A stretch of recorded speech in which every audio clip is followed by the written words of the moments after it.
성경 사경회를 시작하도록 하겠습니다. 너희 보물을 하늘에 쌓아두라 그랬습니다. 하늘에 쌓아놓는 보물은 무엇을 말하는가? 누가복음 12장 33절과 34절에 말씀하고 있고요. 마태복음 6장 1절에서 21절까지 똑같은 이야기를 말해주고 있습니다. 마태복음 6장 19절에서 22절 보면 너희를 위하여 보물을 땅에 쌓아두지 말라. 거기는 좀과 동록이 해하며 도적이 구멍을 뚫고 도적질 하느니라 하겠어요. 오직 너희를 위하여 보물을 하늘에 쌓아두라. 거기는 좀이나 동록이 해하지 못하며 도적이 구멍을 뚫지도 못하고 도적질도 못하느니라. 내 보물이 있는 그곳에는 내 마음도 있느니라 그랬습니다. 자, 이 하늘에 쌓아놓는 마태복음의 이 보물을 가지고 어떤 교단의 목사가 그 교회가 큰 교회 하나를 짓는데 헌금이 좀 많이 부족했어요. 그러니까 그 교단의 신학교회 총장 출신이에요. 그냥 그 교단의 총장 출신이니까 얼마나 성경에 해박하겠습니까? 그런 분이 하는 얘기가 와서 부흥회를 하면서 하는 얘기가 이 말씀을 갖고 설교를 하는 거예요. 그러면서 하시는 말씀이 보물이 물질이 있는 곳에 네 마음이 있다 그러는 거예요. 그래서 제가 그 교단 목사님이 우리 서점에 찾아왔길래 제가 물어봤어요. 물질이 있는 곳에 내 마음이 있습니까? 라고가 성경에 있습니까? 그랬더니 있다는 거예요. 어딘가 있다는 거예요. 왜 그럴까요? 너무도 많은 목사님들이 부흥회 할 때 그 교회가 돈이 부족하면 이 말씀을 가지고 보물이 물질로 다 바뀌는 겁니다. 물질이 있는 곳에 네 마음이 있다라고 하도 하니까 친구 목사조차도 그게 성경 어딘가 있다는 거예요. 여러분, 물질이 있는 곳에 네 마음이 있다가 성경 어디가 있어요? 보물이 있는 곳에 네 마음이 있다고 그랬어요. 여러분이 보물이 뭔지를 바르게 알아야 되는데 이 보물을 가지고 다 물질로 바꿔버렸어요. 이것은 변개시키고 하나님의 말씀을 변질시켜버린 겁니다. 변개시켜버리는 거예요. 그래서 성도들 하여금 바른 진리를 깨닫지 못하게 하는 것이 이 말이에요. 그래서 대부분 성도들도요, 여러분 물어보세요. 다 물질 있는 곳에 내 마음이 있다라고 한 번쯤은 부흥 강사를 통해서 들었을 겁니다. 누가복음 15장 11장 52절에 말씀하셨습니다. 화했을진저 너희 율법사여 너희가 지식의 열쇠를 가져가고 너희도 들어가지 않고 또 들어가고자 하는 자도 나갔느니라. 지식의 열쇠를 가져간 자 누구예요? 그 대학 신학교 총장 같은 사람이에요. 그래가지고 이 지식의 열쇠로 성도들도 못 들어가고 자기도 못 들어가고 보물을 물질로 바꿔버리는 이런 악한 영 받은 자들이 한국 기독교에 너무도 많이 있습니다. 여러분, 제일 심각한 것은요, 원래 그래도 교리가 성결교단 교리가 참 그래도 성경적이라고 볼 수가 있는데요, 성결교회에 그런 사중복음의 교리가 남아있는 교회가 거의 없습니다. 그러니까 어떤 얘기하냐면 구원의 확신을 가져라 해가면서 성도들을 하면 믿습니다, 확신만 가지면 구원받는 것처럼 가르쳐요. 이 부흥회 하면서 내가 한두 군데에서 그런 걸 들어본 적이 아니에요. 너무도 많은 곳에서 그렇게 가르치고 있고 그렇게 또 하고 있고 그것도 믿고 있습니다. 여러분, 행함이 없는 구원을 가리키는 건 뭐예요? 믿습니다로 구원받는 거라는 거예요. 여러분, 믿었으면 그 예수를 그리스도로 믿었으면 그 그리스도에게 내가 회개를 해야 그 그리스도가 나의 그리스도가 되는 거고 나의 주님이 되는 거고 나의 어린 양 예수 그리스도가 되는 건데 믿습니다로만 구원받는다는 거예요. 이게 구원의 확신, 구원받은 줄로 믿습니다로 구원받았다고 하는 거와 똑같은 거예요. 여러분, 확신 안 가져도 돼요. 여러분, 예수를 그리스도로 믿었으면 그분 앞에 철저히 회개하는 것이 확신을 갖는 겁니다. 그런데 철저히 회개는 빼고요, 확신만 가져도 믿습니다로 구원받는 것처럼 가리키는 한국 이 기독교, 특히 성결교단에서 또 그런 걸 가리키고 앉았어요. 다 장로교회화 되어서 그렇습니다. 그래서 실질적으로 이 세계 모든 기독교가요, 이 칼빈 교리화 되어 가고 있습니다. 심각한 문제점이죠.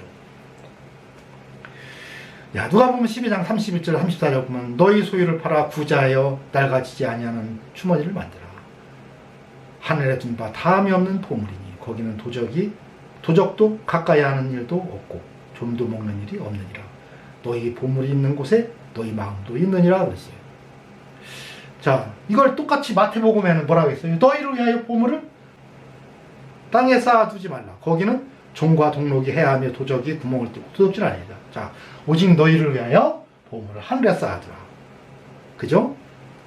여기 있는 말씀과 똑같은 얘기네요. 좀이나 동록이 해하지 못하며 도적이 구멍을 뚫지도 못하고 도적질도 못하는 일이라. 그래서 하늘에 둔 바 다음이 없는 보물이는 거기는 도적이 가까이 하는 일도 없고 좀도 먹는 일이 없는 일이라 그랬어요. 그러니까 이 말씀과 여기 이 말씀은 똑같은 얘기예요. 이 말씀 끝에 뭐예요? 너희 보물이 있는 곳에 너희 마음도 있느니라도 얘기했고 마태복음의 21절에 네 보물이 있는 그곳에는 네 마음도 있느니라. 똑같은 말을 하네요. 그러면 여기 다른 점이 또 뭘까요? 여러분, 그러면 하늘에 쌓아두는 보물은 구제하는 거예요. 그죠? 구제하여 낡아지지 아니하는 주머니를 만들라 그랬어요. 구제하여. 여러분, 그런데 여기서 우리가 마태복음의 말씀은 좀 다른 걸 알 수가 있어요. 마태복음 6장 1절에서 5절입니다. 사람에게 보이려고 그들 앞에서 너희 의를 행치 않도록 주의하라. 그렇지 아니하면 하늘에 계신 너희 아버지께 상을 받지 못하느니라 그랬어요. 그러므로 구제할 때 외식하는 자가 사람에게서 영광을 받으려고 회당과 거래에서 하는 것 같이 너희 앞에 나팔을 불지 말라. 진실로 너희에게 이르노니 그들은 자기 상을 이미 받았느니라. 너는 구제할 때 오른손이 하는 것을 왼손이 모르게 하여 내 구제함을 은밀하게 하라. 은밀한 중에 보시는 너희 아버지께서 갚으시리라 그랬어요. 자, 구제할 때라는 얘기를 썼어요. 또 그 다음에는 무슨 얘기를 하냐면요. 너희는 기도할 때라는 말을 써요. 자, 그리고 다음에 세 번째는 뭐라고 해요? 너희는 금식할 때라는 말을 또 씁니다. 금식할 때? 금식할 때라는 말을 쓰고서 그리고 나서 너희를 위해 보물을 땅에 쓰지 말라는 말을 써요. 이게 계속 연결된 얘기입니다. 그리고 하늘에 쌓아두라는 얘기를 하고 5번 뭐야? 네 보물이 있는 그곳에는 네 마음도 있느니라 그럽니다. 그런데 아까 누가복음과는 조금 달라요. 누가복음은 구제하는 얘기 하나만 했어요. 그리고 여기 하늘에 둔 바 다음이 없는 보물은 똑같이 마태복음과 똑같은 말을 하고 그리고 마지막 결론은 이것으로 끝냅니다. 그죠? 누가복음에도 마태복음에도 네 보물이 있는 곳에 내 마음이 있느니라. 여러분, 여기서 구제하고 나머지는 이 마태복음과는 달라요. 무엇이 없어요? 기도할 때가 없고 금식할 때가 없고 그리고 바로 하늘에 둔 바 다음에 없는 보물이라고 얘기해요. 근데 마태복음은 어떻게 해요? 구제할 때만 얘기하는 게 아니라 기도할 때도 얘기하고 금식할 때도 얘기를 하고서 다시 말해서 하늘에 둔 바 다음에 없는 보물이라고 얘기를 하고 마지막 결론은 네 보물이 있는 곳에 그곳에 네 마음도 있다고 결론을 내립니다. 여러분, 이 두 군데의 말씀을 우리가 이해하지 못하면 안 돼요. 이게 바로 하늘에 둔 바 다음이 없는 보물인데 그게 뭔지를 살펴보도록 하겠습니다. 그러니까요, 그 이유는 그겁니다.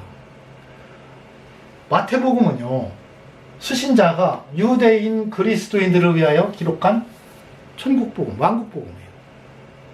그러나 누가복음은요, 수신자가 이방인 그리스도인들을 위한 복음서예요. 그래서 이 말씀의 중요성이 여기에 있는 겁니다. 여러분, 사복음서 중에 공관복음은 마태복음, 마가복음, 누가복음이 공관복음, 하나의 공통된 관점에서 기록한 거예요. 그러니까 처음 마가복음이 기록이 됐다는 거죠. 마가복음을 기록하고 나니까 마태가 있다가 그렇게 기록해 놓으면 유대인들은 온통 지금 탄생의 비밀, 혈통에 대해서 관심이 있다. 이 혈통에 대해서 자세히 얘기하지 않으면 유대인들은 이 복음서를 제대로 이해하지 못한다. 예수 그리스도를 바르게 알지 못한다. 그래서요, 마태복음에는 이 혈통에 대해서 자세히 기록해 줍니다. 그래서 마태 유대식 족보로 기록해요. 누구는 누구를 낳고 아브라함은 이삭을 낳고 쭉 낳고 그랬습니다. 그럼 누가복음에는 거꾸로죠. 그 이상은 누구요? 그 이상은 누구요? 이건 헬라식 족보예요. 이방인들이 족보입니다. 자, 그리고 똑같은 것을 기록을 해주는데 마태복음 혈통 중심으로 기록을 하다 보니까 어떤 건 자세하게 설명을 했지만 어떤 부분은 거의 기록을 잘 안 해주는 데도 많이 있고요. 이렇게 생략을 하고 간단하게 기록을 해줍니다. 반면에 누가복음은 이방인들을 위한 거기 때문에 그 유대인들의 그 혈통에는 큰 관심 없어요. 이방인들은 지금 어떻게 죽은 자가 부활하느냐. 그래서 이런 부분을 아주 자세히 기록을 해줍니다. 이방인들을 위해서. 이 누가복음을 누가 기록했다고 하죠? 누가가 기록했어요. 누가복음서는.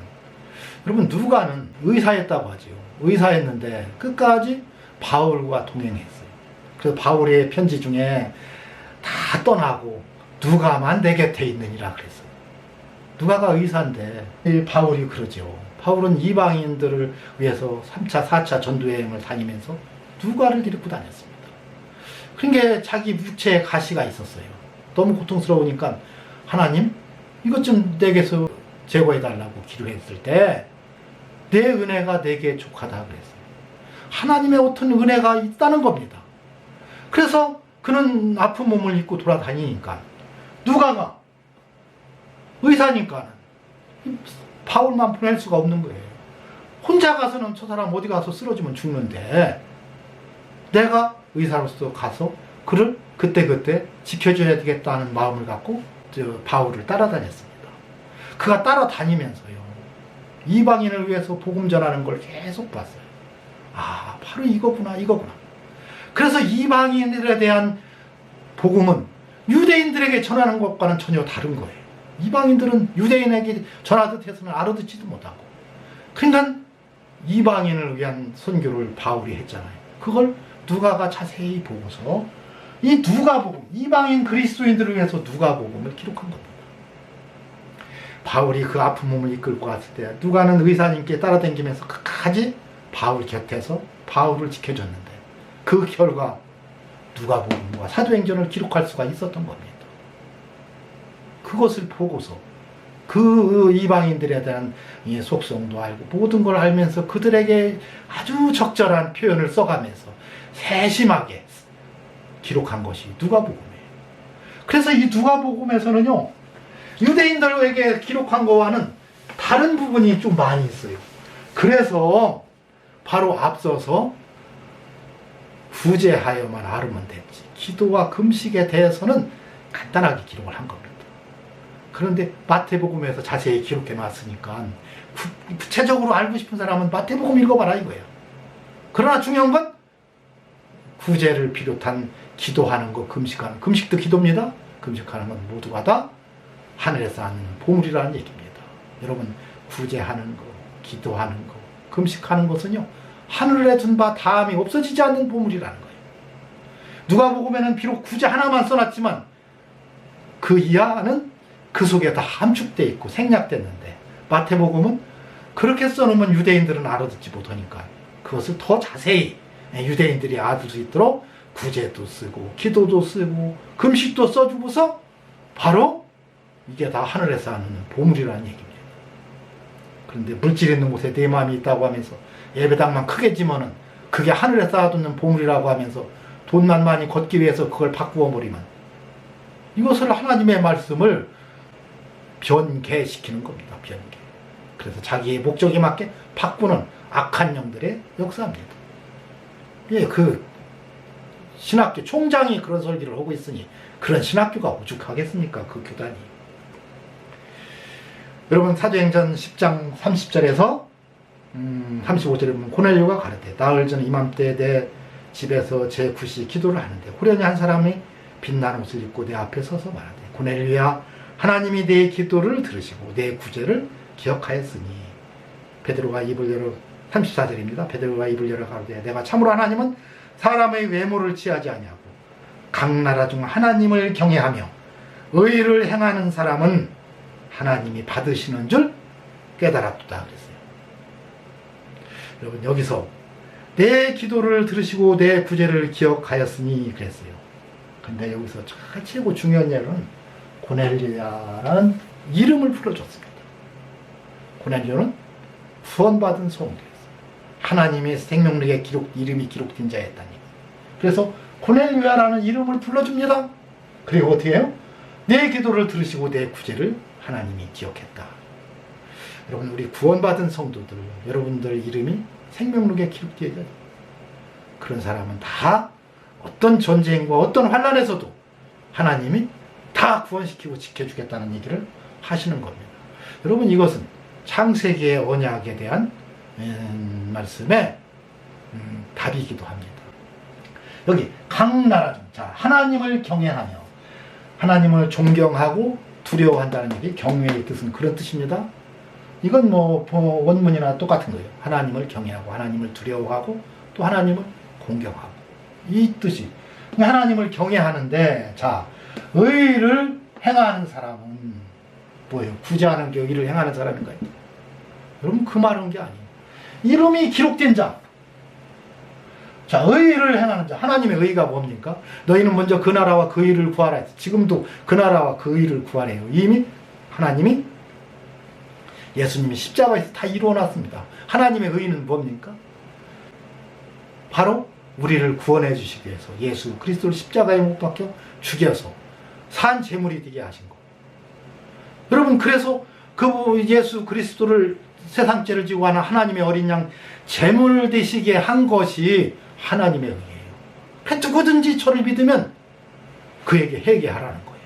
회개할 때 우리들을 구원해 주겠다. 그 의는 뭡니까? 예수 그리스도를 십자가에서 죽이신 것이 하나님의 공의예요. 모든 과거의 율법 시대는 어떻게 했어요? 레위기에 있는 말씀대로 양을 매번 잡아서 바쳐야 됐죠. 입에서는 양이 없는 나라도 많고 양 안 키우는 데도 많은데 그걸 언제 맨날 그 양을 사서 잡아서 바칩니다. 그래서 이제는 뭐요? 모든 사람이 구원을 받기 위해서 예수 그리스도가 단번에 희생제물이 된 겁니다. 이 얘기는요, 한 번으로 희생제물이 예수 그리스도로 끝냈다는 거예요. 누구든지 예수 그리스도 앞에 회개만 하면 된다는 겁니다. 이것이 단번에 희생제물이 되신 것의 뜻이에요. 여러분, 그래서 그 의는 뭐예요? 제물이 되신 겁니다. 그래서 의를 행하는 사람은 누구예요? 예수 그리스도 앞에 회개하는 사람이에요.는 하나님이 받는다. 이것이 하나님을 경외하는 의를 행하는 사람에 대한 뜻입니다. 여러분, 그래서요, 바로 성경에 낸 의에 대해서 바른 해석, 예수 그리스도가 십자가에서 하나님의 공의를 이루어 놓으신 겁니다. 누구든지 하나님께 회개하기만 하면 하나님이 그 모든 죄를 용서해 주시고 우리를 의롭다 해 주신다는 겁니다. 여러분, 그래서 오늘 사경회를 통해서 우리가 바르게 알 수 있는 것은요, 바로 하늘에 쌓아놓는 보물은 우리가 기도하고 금식하고 구제하는 것이 하늘에 쌓아놓는 보물입니다. 물론 구제가 돈만으로 이렇게 구제하는 것도 아니고요, 우리가 복음을 증거하는 것도 구제이긴 합니다. 그것도 그 사람을 영혼을 구원시키기 위해서 구제하는 거죠. 또 그의 육신을 구제하기 위해서는 먹을 걸 주고 그를 도와줘야 되겠죠. 그래서 영혼 육의 구원을 위해서는 물질적인 도움도 주는 것도 구제고, 또 우리가 그들에게 복음을 증거하고 그들을 예수 믿도록 인도하는 것도 구제하는 겁니다. 그리고요, 금식하는 것. 여러분, 금식에 대한 중요성을 여러분 아셔야 됩니다. 왜 그러냐면요, 금식 기도가 너무도 소중한 건데요, 금식을 하면 하루는 그래도 대로 굶으면 해요. 이틀 한 3일 한다고 해봐요. 이틀째부터는 진짜 배가 고픈데, 배가 조금 고프다가 말고 점심 밥 먹을 때만 배가 고프면 괜찮은데, 배는 고프기 시작하면 내일이 계속 배가 고파요. 여러분, 이 배가 고픈 것을 참으면서 무슨 생각할까요? 지금 나는 하나님 앞에 금식하고 있다는 거예요. 이게 이 금식도 기도입니다. 기도인데 여러분, 쉬지 말고 기도하라는 의미가 여기에도 있어요. 쉬지 말고 기도하라는 얘기는 끊이지 않고 하나님과 프로세오 콤마이를 하는 건데 잊어버리면 안 되죠. 배가 고프니까 참 금식이 힘들지. 그러나 내가 하나님 앞에 지금 어떠한 마음으로 지금 기도하고 있는 것이니 하나님께서 이 기도를 들어주시게 이를 위해서 내가 기도해야 한다는 마음으로 합니다. 그렇기 때문에 배가 고프면 고플수록 내가 기도한다는 생각 자체를 잊어버리지 않겠죠. 계속 쉬지 않고 기도하게 되는 겁니다. 여러분, 그래서 계속 기도하면서 하나님과 프로세오 콤마이를 하는 거예요. 그런데 이건 제 간증입니다. 제가 이제 금식을 저도 자주 하는데 할 때마다 저는 올해는 못하니까 뭐 2, 3일, 3, 4일 뭐 만에 일주일 합니다. 금식을 하면은요. 이게 하나님이 기뻐하는 거고 사탄이 얼마나 이 공포감을 느끼는지 몰라요. 우리가 금식할 때. 그래서 금식을 딱 한다고 식구들 다 얘기하고 이렇게 하면은 좀 덜한데 그렇지 않고 이제 혼자 마음 먹고 내가 금식해야지 하면요.